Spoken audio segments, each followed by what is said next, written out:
Assalamualaikum Ustadz. Waalaikumsalam warahmatullahi wabarakatuh. Ustadz, saya punya paman.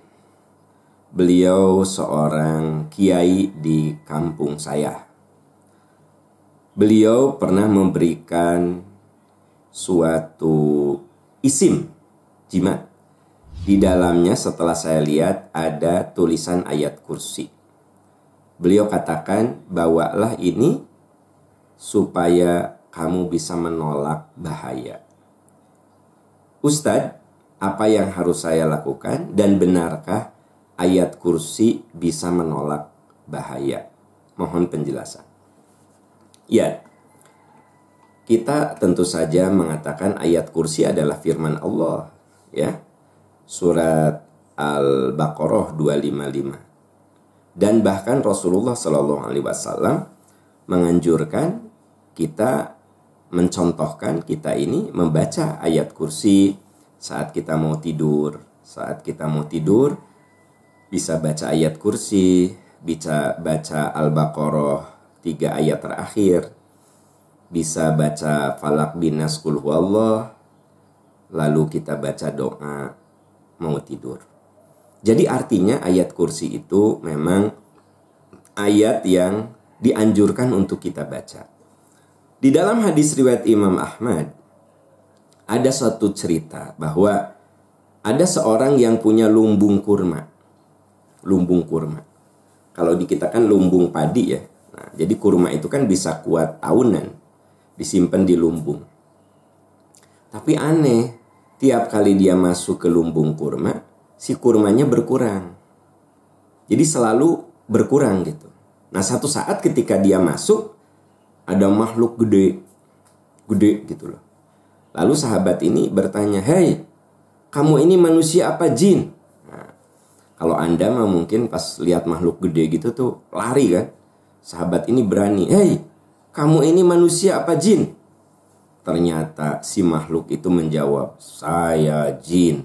Nah, kata sahabat itu, "Kenapa kamu ada di tempat saya?" "Saya ingin mencicipi sedekah kamu." Jadi ternyata sahabat ini senang bersedekah. Ya, jadi si jin itu bilang, "Saya senang menikmati sedekah kamu." Lalu sahabat itu bertanya, "Apa yang harus saya lakukan supaya kamu tidak mengganggu saya?" Ya. Kata jin itu, "Baca saja ayat kursi." Gitu, ya. Lalu sahabat ini bertemu dengan Rasul dan menceritakan kejadian itu. Apa kata Nabi? Jin itu pendusta, tapi untuk kali itu dia jujur. Nah, ini yang kemudian jadi dasar kalau ada yang kesurupan baca ayat kursi.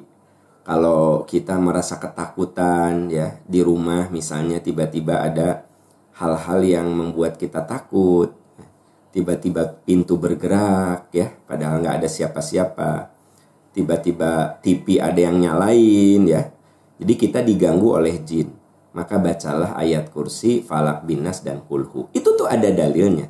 Nah, jadi ayat kursi adalah ayat yang salah satunya betul untuk menolak gangguan-gangguan dari jin yang iseng ya.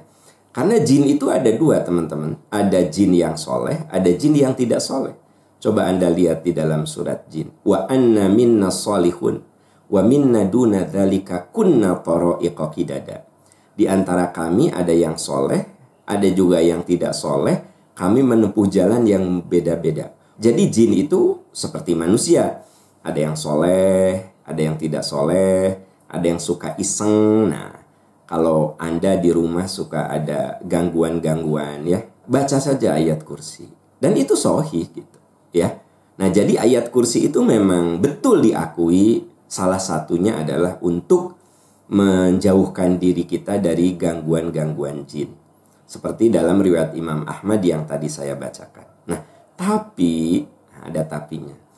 Kita tidak boleh menjadikan ayat kursi ini sebagai jimat.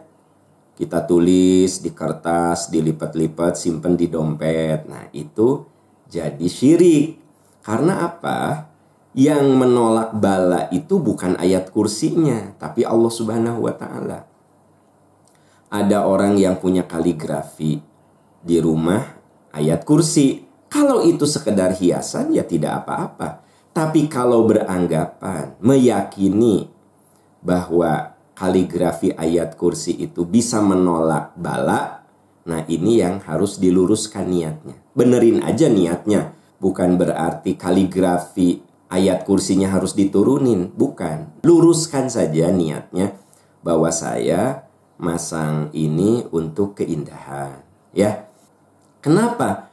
Karena sebenarnya yang menolak bahaya itu bukan ayat kursinya itu sendiri, namun Allah Subhanahu wa taala. Coba Anda lihat surat Al-An'am ayat 17-18. Wa iyamsaskallahu bidurrin fala kashifalahu illa huwa.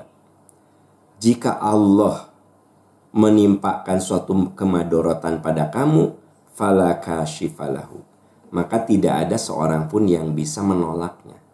Wa iyamsaskallahu bidurrin fala kashifalahu. Jika Allah memberikan suatu musibah, suatu kecelakaan padamu, fala kashifalahu illa huwa. Tidak ada yang bisa menolak kemadorotan itu kecuali Allah. Wa iyamsaska bi khairin fahuwa ala kulli syai'in qadir. Dan jika kamu ditimpa sesuatu kebaikan, maka Allah berkuasa atas segala sesuatu. Teman-teman, sahabat-sahabat tercinta, tolong ayat ini kita pegang teguh. Kita kudu yakin, pembuka kebaikan, penutup keburukan itu hanya Allah Subhanahu wa taala. Penolak keburukan itu hanya Allah. Wa iyamsaskallahu bidurrin fala kashifalahu illa huwa. Tidak ada yang bisa menolak bala kecuali Allah. Jadi kita ini kudu benar-benar bergantung kepada Allah. Wa iyamsaska bi khairin. Kalau Allah menghendaki kamu mendapatkan kebaikan, fahuwa ala kulli syai'in qadir. Wa huwal qahiru fawqa ibadih. Dan Allah berkuasa atas hambanya. Qahir. Qahir itu menguasai hambanya. Wa huwal hakimul khabir. Dan Allah itu maha bijaksana dan maha tahu. Bahkan ada hadis qudsi yang mengatakan, andai seluruh umat manusia bersatu untuk mencelakakan kamu, kamu tidak akan celaka kalau Allah tidak menghendaki. Jadi kalau seluruh yang ada di muka bumi ini mereka bersepakat, berkolaborasi, seluruh bumi ini, seluruh dunia berkolaborasi, bersatu mau mencelakakan Anda. Tapi kalau Allah tidak menghendaki, Anda tidak akan pernah celaka. Dan kalau seluruh yang ada di muka bumi ini bersatu untuk menyelamatkan kita, tapi kalau Allah tidak menghendaki, maka kita akan tetap mengalami kecelakaan. Itu apa maksudnya?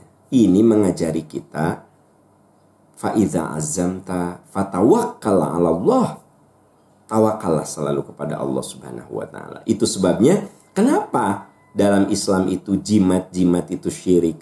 Karena secara tidak langsung kita menggantungkan diri kita kepada benda-benda tersebut. Hanya seringkali kita ini terkecoh karena si benda-benda itu pakai ayat-ayat. Ada Al-Ikhlas, ada Falak bin Nas, ada ayat kursi. Sehingga seolah-olah itu benar. Ada, iya mah bukan jimat, ini mah ayat Quran kok. Nah ini persis yang diomongin oleh iblis. Strategi dia itu benar. Maksudnya benar itu apa? Oh ini strategi iblis. La uzayyinannahum. Nah, kami akan kondisikan manusia itu melihat sesuatu yang syirik itu baik. Kan seringkali suka bilang gini, ya terus apa salahnya? Nah ada seringkali gitu ya. Nah itu teh persis ya. Strategi setan mengatakan la uzayyinannahum. Kami akan kondisikan agar manusia itu menganggap baik. Nah, menganggap baik. Padahal itu mengandung syirik tapi dianggap, terus apa salahnya? Ini ayat Quran. Apa salahnya coba? Salahnya karena kita beranggapan di situ ada kekuatan.